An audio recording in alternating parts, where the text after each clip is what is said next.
Hello, allow me to introduce myself for those of you who may not be familiar. My name is David Keck, and I am one of the hosts of Speculating Wildly About Crime, but I also have a different podcast called Surviving Podcast. Each week, I dive into deep conversations with inspiring guests who share their story of trauma and recovery through it. As the holiday season approaches, we here at Speculating Wildly About Crime did not want to leave you empty handed. So we thought we would have a special treat for you. What makes this particular episode so special is the guest is none other than another host of Speculating Wildly About Crime, Dana. I sincerely hope that you find it gratifying and inspiring. On behalf of the entire SWACPAK team, I would like to extend our warmest wishes of a joyous holiday season. May it be filled with love, laughter, and personal growth for each and every one of you. We hope you enjoy the show. A little backstory before I bring in our guest is I am obsessed with true crime, for lack of better words. My podcast is true crime related. We spend time talking to the actual victims, which is a little different than actually talking about the bad guys. So we have a group that gets together every Thursday and we talk about like our favorite true crime case. And the guest we have today is a friend that I have made through this. She's lovely and amazing. And we stayed on one night discussing my show and true crime. And after a little bit of conversation, I was like, Dana, you've got to be a guest on my show. And so here she is. Dana, hi, my love. Hi, David. How are you? I have been looking forward to this all day. Oh, good, good. I'm glad.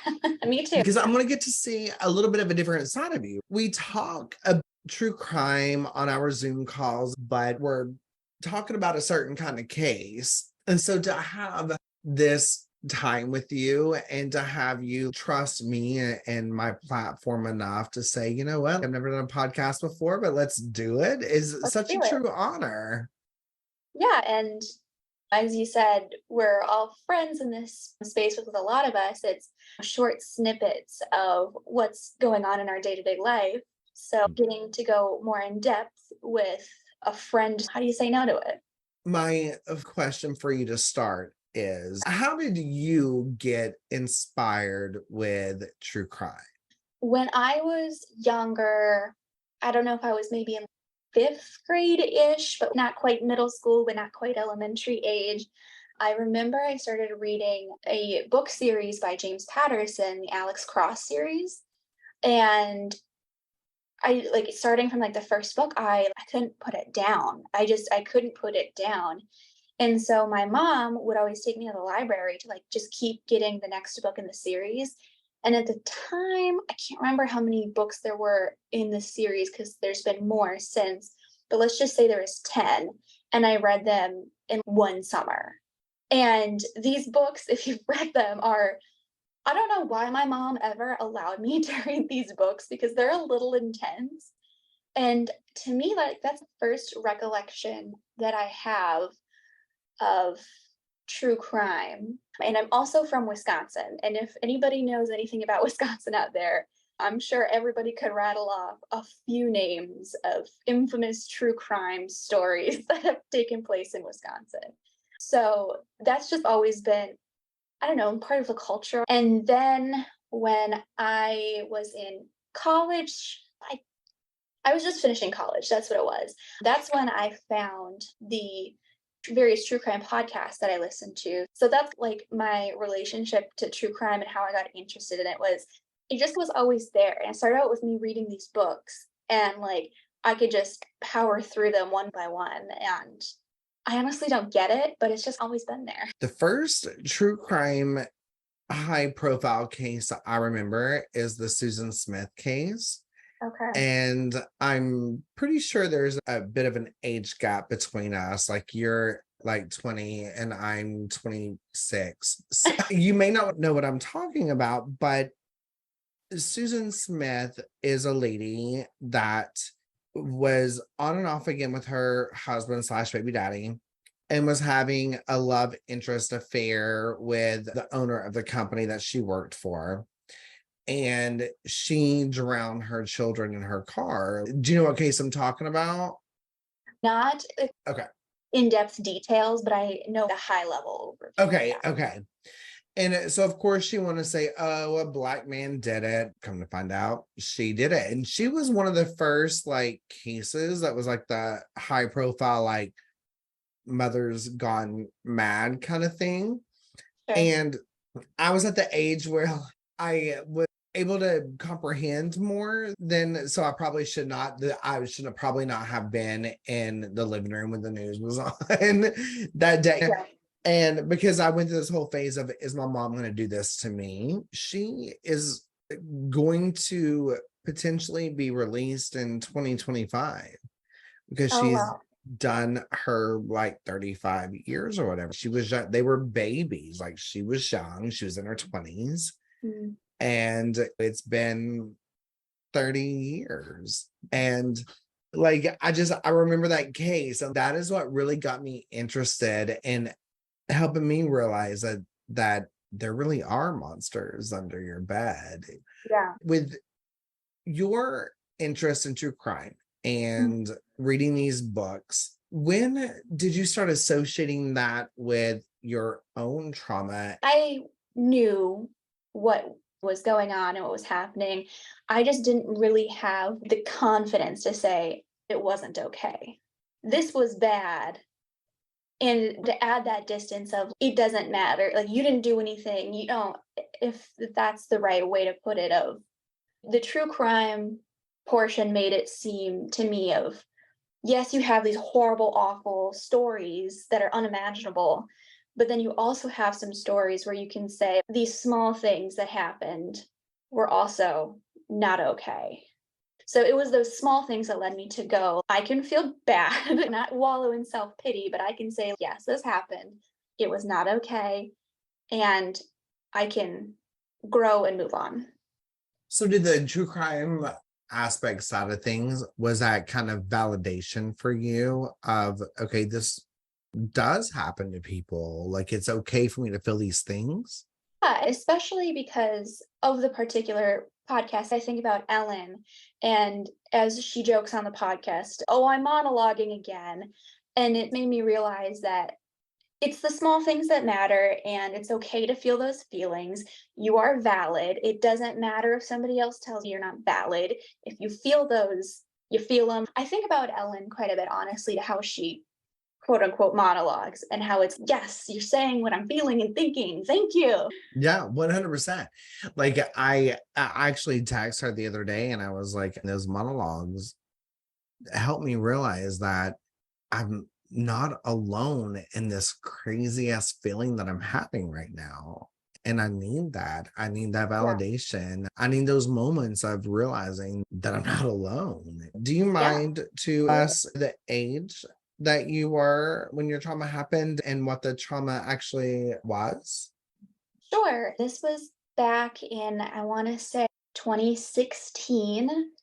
So I think I was 18 when I met my boyfriend at the time. Obviously, we're no longer together. I was a sophomore in college. And classic story of how we met, good old internet, online dating for younger people.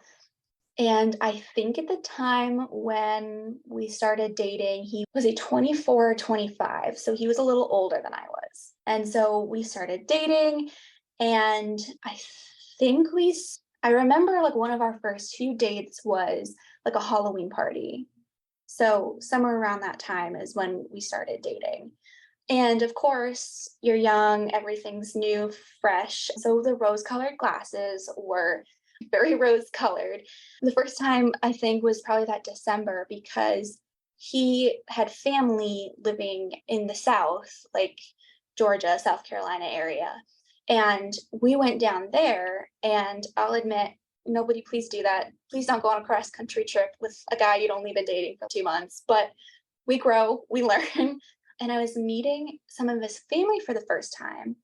And his stepdad berated me at dinner, and he was like, you need to prove to me that you love him.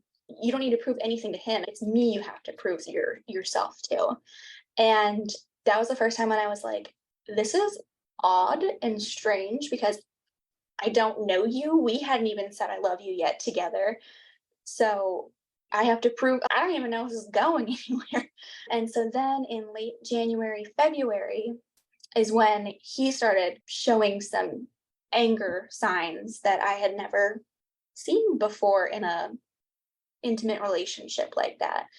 So he was coming to visit me when I was in college, and there was like this big conference that my degree program had. And we were at like this closing reception.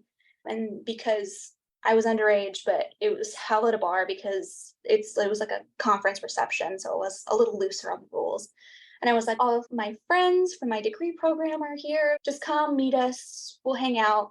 And he did. And we were hanging out with my friends. And I don't know if what his emotions were, but we were talking about things in our degree program. So a little niche kind of topics that he couldn't really enter the conversation with. So I don't know if maybe that made him feel bad or insecure. I can't speculate.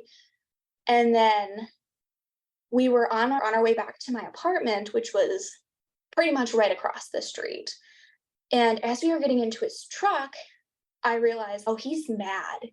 He's like really mad. And I don't know if it was because he felt insecure or if we were out too late. And he ended up punching the steering wheel of his truck over and over and over again until his knuckles bled. And he drove a Ram truck. So the emblem on the steering wheel was like the Ram head and it was protruding. So he's just punching the steering wheel over. And I'm just like jaw on the floor. What do you say? What do you not say? And I just remember like, going back to the apartment and trying to like, we're going to bed, period. So then we just shut it down from there. But I'm like, I'm 19 and these rose-colored glasses work pretty well. So we just moved past it, whatever. Over And that then, first red flag, right? of course, why would you ever pay attention to the first red flag? And especially at 19 or 18, whatever I was. So things had been good for about, I don't know, a yearish, 2 years. I think it was around 2 years where we ended up living together after a year. Things were pretty good. And then, like clockwork, I had a gut feeling, and I'm a big believer in trust your gut. And I did the thing that you're not supposed to do, and I looked at his phone. And of course, I found exactly what I was looking for because the tale is old as time. And of course, I ended up confronting him about it that night. And I remember that his first question was, so you looked through my phone? And I just looked at him and I said, yep, I did. We can loop back to that, but this is what we're talking about right now. And looking back now, I'm like, ooh, you clocked that, girl. You can own up to your mistake if you want to call it a mistake. I don't, but I don't either. I feel like even when you jump over those red flags, like we had said, there's still that part of you. I have no desire to look through my partner's phone. I have zero desire. But the minute that there's a red flag, the first thing I'm going to is his phone. You know what I mean? The moment that your brain and body remembers that feeling, no, I don't call that a mistake.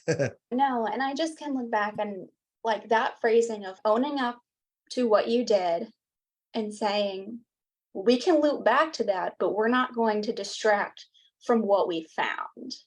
And if you want to loop it back to like my true crime podcast, that's something that Ellen talks about a lot of, do I dare say starving the narcissist? Not saying that he was or anything, but saying we can handle both at once, but we got the first issue first, and then we can loop back. And I know part of my problem at that point was we were living together in an apartment and I was in college and he was working full time. He did not attend that college. And I was like, I can't afford to move out at this point. I can't do it.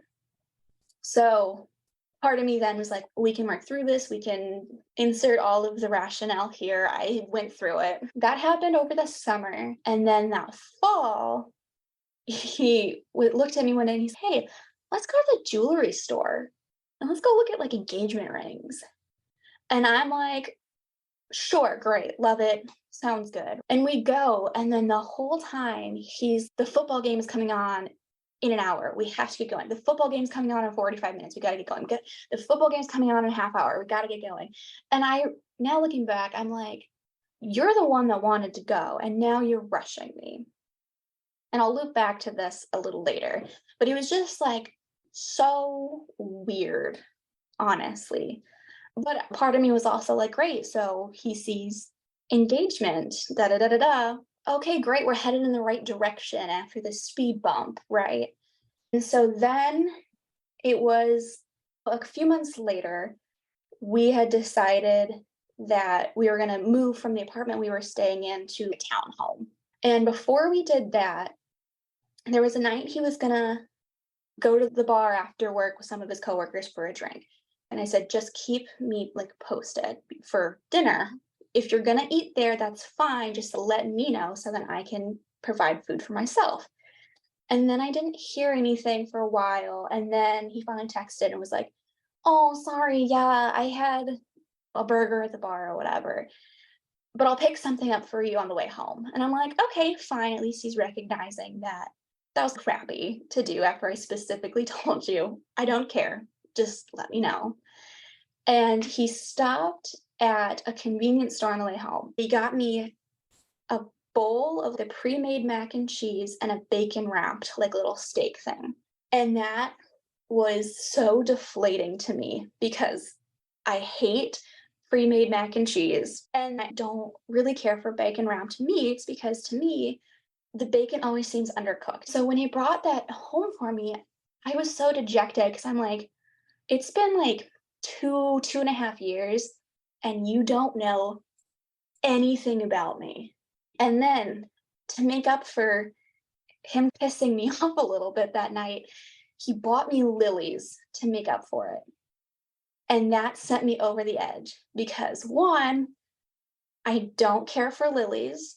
They're like one of my least favorite flowers. And I used to work at a florist, so I was very passionate about that. And two, I have a cat, and lilies are very poisonous to cats. Oh, I didn't know that. Yeah. And I was just like, in the Easter lily is not good for cats. And so I was just like, so to make up for you, not knowing anything about me, you proceed to buy flowers that I notoriously, and it was like, honestly, felt, have you ever had an inflated balloon and then just let it go and it just like flies all over the room until it falls on the ground flat and sad? I'm like, oh, that was me. This sad balloon just flying through the air. And then we moved to this townhome and we were approaching 3 years at this point together. And this is where it all really fell apart. And it got to the point where I knew it was over. He knew it was over. And finally, I got the text, we should talk when you get home from work, right? The infamous text. And we break up. I'm devastated. He seems to be fine. Come to find out later, he was still cheating. So, of course, he's fine. And then at that point, he was working like 3 hours away during the week and then would come home on the weekends. And I had graduated college at that point, so I was just going to work every day and coming home. And so the living arrangement was like, give me a few weeks so I can get my stuff together, and move back home with my mom so I can find arrangements then, because she lived about an hour and 15 minutes away.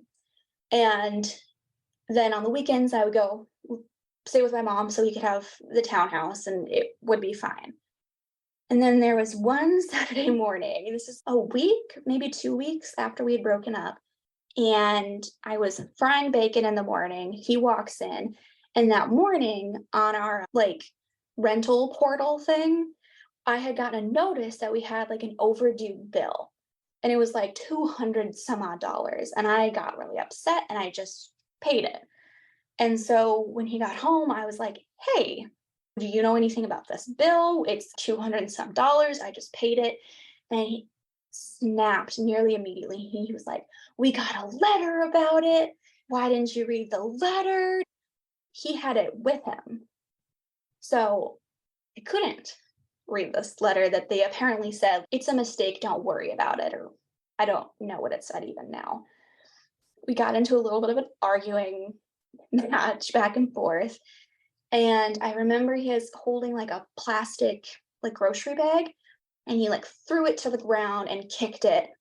And I don't know if you've ever tried to kick like an empty grocery bag, but it does nothing, which just pissed him off more. And so he turned to the wall next to him and just started punching the wall over and over. And for some reason I was like, oh crap, this is like for real. And so I scooped up my cat. We like ran into the bedroom and locked the door. And I heard him get in his truck and speed away. And then I picked up the phone to call my mom. And once she answered, all I got out was because I was crying so bad. And my mom was just like, I'm on my way. She just knew instantly. At that point, I was already freaked out, whatever. And my mom, it took her like, I don't know, 10 minutes to get in the car and head out. And during that time, he had come back to the house and was like pounding on the door to the bedroom to let him in. And I did, for whatever reason. I don't know why to this day. But as he's standing there, my mom calls me back to say I'm on the road or something. And this is blurry, to be honest. But he's standing in front of me, and I'm on the phone with my mom, and I don't want to say anything to like either one of them because I'm afraid of what he's going to do. And my mom is going to ask about my safety. And the only thing I remember is saying, yep, no, yep, to my mom. And eventually she says, do you need me to call the police? And that was the longest, it feels like to me, being like, she knows that I'm a chatty Cathy. And so me just saying, yep, nope. Yeah. Something is. The short answers say a lot. Yeah. Yes. And so once I got off the phone with my mom, he also realized what was going on and was like, do I need to leave? And I said, for your own safety, I think you should.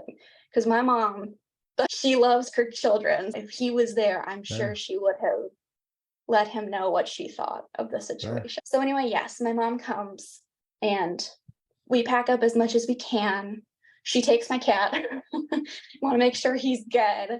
And I think I went home with her that weekend? Honestly, that whole weekend is a blur.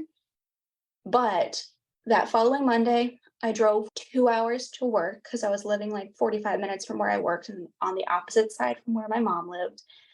And I went into work that day and I sat down with my bosses and I was like, listen, some stuff happened. I gotta go.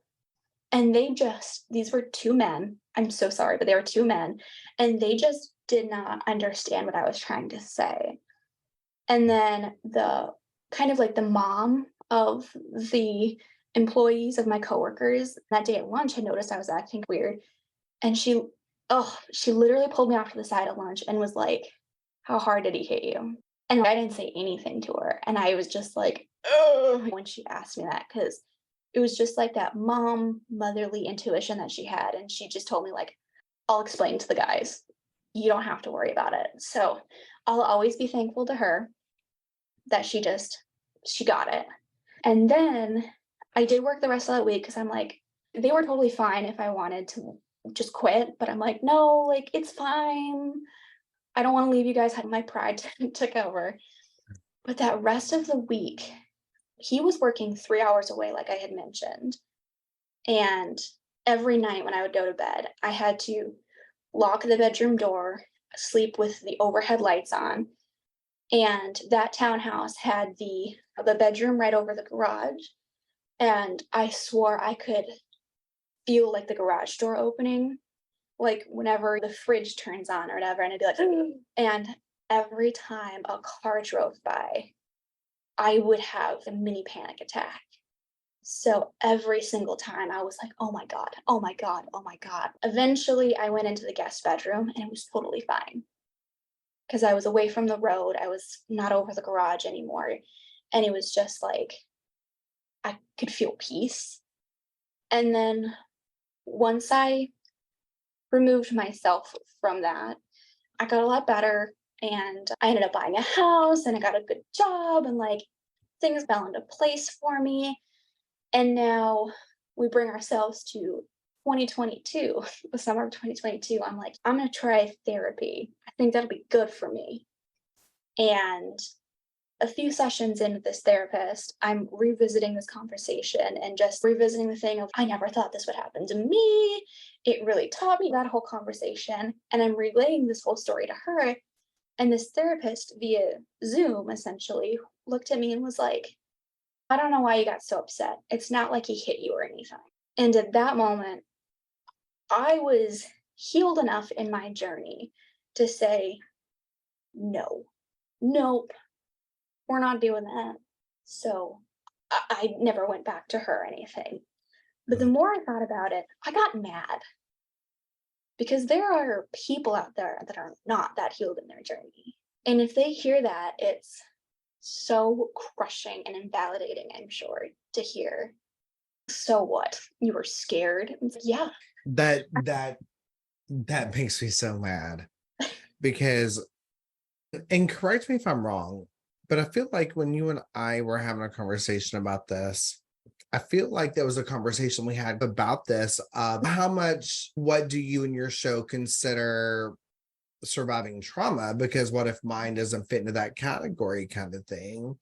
And I let you know immediately that we cannot judge what happened to me as worse as happened to me and vice versa.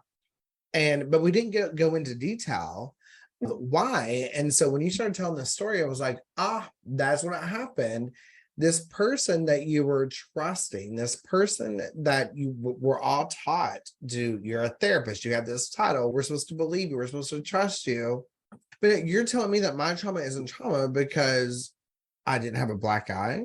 Yeah. That makes me so mad because that is not true. So I'm so glad that you are here. And one thing that I kept thinking about, like throughout our conversation with just a little bit that I knew, is I've had so many people reach out to me and say, my trauma doesn't touch yours, so I shouldn't feel this way. Nope, that's not the case.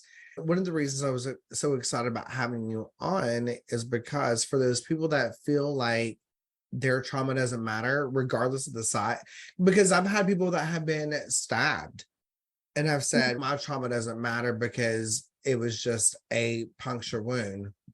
I don't care. I don't care. That's horrifying. You know what I mean? Yeah. We cannot compare that. And so I'm glad that you're here to share that because my listeners need that. No, thank you. Yeah. And after you had told me, like, oh my gosh, you should come on to my podcast, I'm not going to lie, it took me a few days to say, is he just being polite? Is he just being polite to say that? And finally, I was like, how many other people, even just in their own personal justification, say, he didn't hit me, so that's not domestic violence, or he didn't. But then I think about truly the fear that I felt those days when I was not sleeping, just laying in the bedroom with this light on. And I'm like, how many other people out there have felt just this, like, to their core fear of another person, whether it be in an intimate relationship or with a parent or anything like that, but they feel they have to justify it by there was no physical violence. That mental violence that I'm sure so many of us have faced is worth talking. I guess that was 100%. There is not a feeling that I know scarier than, and that people that I've talked to, regardless of what their trauma is, the scariest feeling is to not feel safe in your own home. Yeah, definitely. Yeah. Regardless of what made you feel that way, regardless if it was you as a child hiding in a closet while your mom and dad screamed at each other, it doesn't matter. To not feel safe in your own home is the most terrifying thing. And whatever made you feel that way, there's no greater than or less than. It is what it is. And I'm glad that we're able to make that point today. Yeah, absolutely. And something else that I found out later was that he was messaging I don't know if it was like friends or family or something like that, but he was telling them like, "Oh my God, she's talking to her mom like she's scared of me or something." And I realized in that moment of, oh, this didn't affect him in the slightest. This did not affect him in the sheer torment that it affected me. What's the saying that the axe forgets, but the tree will always remember? Yeah. Sure, I'm gonna let go ahead. And I also found out later, so I had mentioned that he had taken me ring shopping, that when during that breakup that we were having, I had mentioned this. I thought we were going in a good direction to get engaged. And he said, "Oh, no, I never had any intention of ever marrying you." And it was just like another, I don't know if he was lying or not, honestly, but I'm like, even if he was lying, it was to hurt me and just one more knock to my psyche. Yeah. So luckily, I was able to find a job that has led me to a, in my opinion, successful career that I have now. And Yeah. I was able to buy a beautiful house, and my partner now, he's wonderful. So, with all of this horrible stuff said, I don't regret it. For the first few years of my attack, I was like, God, I would have done anything to have not went there that night. I would have done anything to have just not been seen or noticed. And I would have done anything to not be me, which Right. is victim blaming. And then recently with my platform growing and people messaging me about the lives that I'm helping change and inspiration that I'm giving, I wouldn't trade what happened to me for anything because I found the good in the ugly. I'm helping people, which has brought on this whole, I don't want to say new passion. It's a passion I've always had, but it's on I never thought about having a podcast. I never thought about doing anything like this. And now I wouldn't change it for the world. And so people sometimes question, like, how did that happen? How did you get there? And so, like you've said, and so many of us we've had on the show have said, in those moments, I was like, what the fuck did I do to deserve this? Like, why is this happening? Yep. And then now, when you get to that place, kind of like, okay, I wouldn't have picked this path. I wouldn't wish it on anybody, but the lessons that I've learned Yeah. to help create this new world and space. Yeah, absolutely. And some of those lessons that I've learned too, of even just in my opinion, the things that every young person goes through of, you are worth it. You don't have to take that. I feel like everybody's had at least some moment of that Mm. self discovery. Some people, it's maybe not as extreme as other people, of course, but it's still just that journey of growth and becoming an adult almost. Yeah. I'm I remember when I was at work and I got notification that you had scheduled. And you're right. Like it was like almost a week after I sent you the link. And Mhm. after a few days, I was like, she's just not ready. And that's okay. Maybe a few more times of us hanging out and talking. So this link was sent to her. She knows the door is open. We're good. Yeah. And then I got the notification that was like, oh, Dana's scheduled. I was like, what? Like that made me so happy. And so when you were talking about how it took you a few days to realize that, no, this needs to be talked about. Like, I love that we kind of had that moment together. Yeah, absolutely. Yeah, you always hear the term like, if blank helps one person, then it's worth it. It's all been worth it. And I think that's what it boiled down to for me, is if there's just one person out there listening that can look at themselves and say, no, he didn't hit me, but I was still traumatized by that. Or Yeah. no, there wasn't physical violence by my stepmother, but that was still horrible for me. Yeah. And I will say one thing that I'm really excited about is, for lack of better words, and excited as in helping people, right?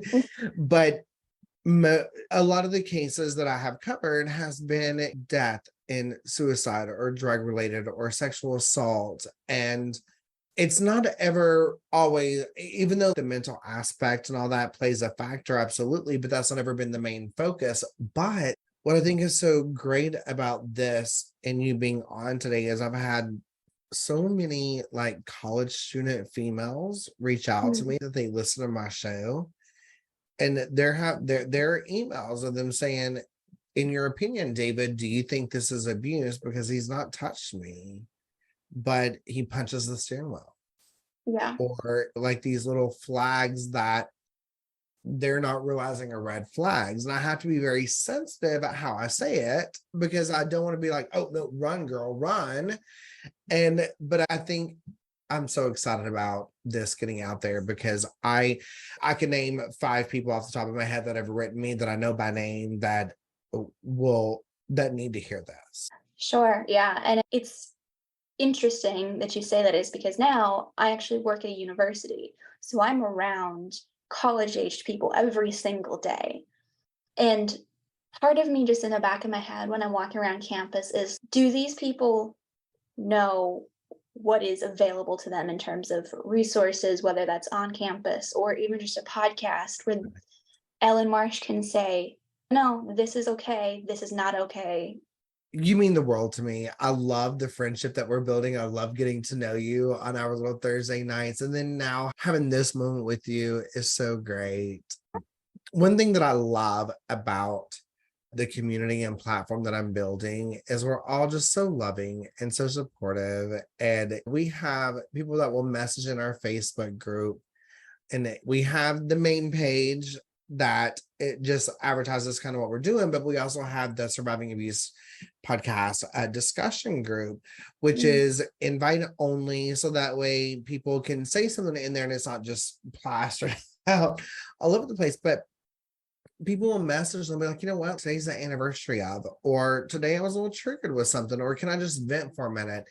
And no one has ever been negative to they've always, I love watching that.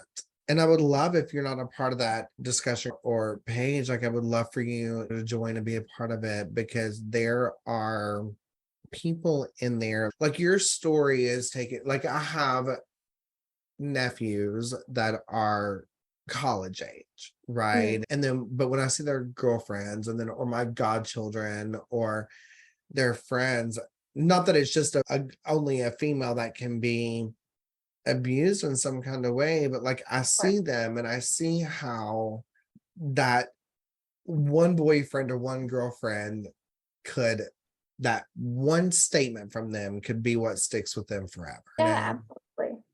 Absolutely. And at least in my case, I had a lot of friends and family that were like, what? He's such a great guy. Yeah. And you hear that, and it's for the 2 hours that we were hanging out with you guys until you realize that I've been with somebody for almost 3 years and he doesn't know a thing about me. Yeah. He does not know the basics about me. And that is, even just that is so sad. Yeah. Don't you want a partner that even just knows what kind of food you like? It's like for lack of better words, I feel like we always say those small things, but I don't believe in small things. Like what we categorize as the small things are the biggest things to me. From an outsider looking in, my love for Reba McEntire is probably nothing to them, but my love for Reba McEntire is everything to me. You come to me and you want to have a conversation about the song she just released, or you got me a ticket to see her in concert, or like that, I will pick over a Maserati. You know what I mean? So those little things that we call little things are so big to me. The fact that like my partner, which you probably experience now with your partner, he knows I have a bowl of Fruity Pebbles every night before I go to bed. If I came home and he was like, oh, I didn't get Fruity Pebbles, but I ordered mini wheats, then I do Fruity Pebbles. You know what I mean? Yeah. Those little things are big to me. Yeah, and not to toot my own horn a little bit, but I'm a pretty good cook. So food is something, and just my family in general, I'm sure you're the same, of food has been a very centralized thing in my family, and it's something I do fairly well and enjoy. So it's like this plasticky Velveeta mac and cheese. Oh, really? I should say too, at the time, my next thought after I was like, "Are you freaking kidding me?" was, Dana, he thought of you. He didn't have to bring you anything. He really put some thought into that. It's a be gracious kind of mindset. And now looking back, I was like, no, he couldn't just tell me he was going to get food at the bar. Couldn't do that. Everybody has their phones glued to their hands. Of course, he could have texted. And then he didn't know anything about me enough to even just like the $1 cheeseburger would have been infinitely times better than what he did get. So now that I am where I am now, I can say, screw that. Screw the thought. There was no, not to compare, but I'm going to compare. My partner Please. now, he will find like a Carmelo at the Walmart checkout line and will be like, I bet Dana would like a Carmelo bar today. And to me, that's the thought that counts. I will fight you over the Carmela bar. I will Well, fight you. If it's the last one, I will fight you. I guess we're having a drag down bar. Oh my gosh, I love this. I love it. This is one of my favorite episodes because it's a Oh, message that definitely needs to be said. And the fact that we've been building a friendship and then now I'm obsessed with you. I'm obsessed with you. Takes maybe 5 minutes. Dana, one question that I have for you that I would love to ask is if you got to pick a documentary about a certain kind of case or serial killer or whatever, where you get to be a talking head to give your points and thoughts on that case, which case would it be? So this is going to be kind of niche. I would pick the Jamie Kloss case. Have you heard of this one before? Oh, yes. Yeah. Okay. I'm originally from the general area in which she was taken from. Oh, wow. Yes. So I remember instantly being like, oh my, this is not to be cliche, but nothing ever happens like this here. A small town where nobody locks their doors. And so I was in college at the time, so I wasn't right there, but I just remember like being glued to it because it was local to me and horrifying. Yeah. And I also will take full responsibility for my actions, but for anybody that doesn't know about the case, it was, I believe she was 13 at the time, a young girl. And for a long time, all we knew was she was kidnapped. And I remember saying, yeah, but a lot of times when somebody's kidnapped, especially as a young person like that, the person, it's a family member, relative, guy you met on the internet, and the news was coming out of, no, she didn't have a boyfriend or anything like that. I'm like, what 13-year-old doesn't keep secrets from their parents, especially about boys? And I will take full responsibility for my actions for saying, oh, come on. Clearly, she's not saying anything that happened to her was deserved, because I'm certainly not saying that. Like, she had to have known them somehow. And then when this young lady, I believe it was after 88 days, escaped from her captors and was found, or she went to a neighbor and they called the police and she was rescued. Yeah, there was a lady walking her dog and she ran up to her. Yes. And it came out that she didn't know him at all. He saw her getting off of the bus one day on his way home from work and was just like, I have to have her. And it's an interesting case if anybody else wants to read up on it. But that would be one that I would, if I could be a talking head in or something, because from being from the area and being one of those people being like, okay, yeah, sure, it was some random attack. And then being like, oh my God, it was a horrifying random attack. Yeah. And I hope she's doing okay. It sounds like she is. And thank goodness there's no news, because that means that she's living her private life. It is such an interesting story. Dana, thank you so much for doing this with me. I'm so glad that you decided to, because these are all topics that we need to discuss. It's very important to realize that there's so many different forms of abuse. It doesn't have to be a black eye. It doesn't have to be sexual assault, but they're all equally trauma and worth discussing, because if we don't bring light to all of these topics, then there's someone out there that's saying, he didn't hit me. If it hits me, I'll leave. You need to get out now.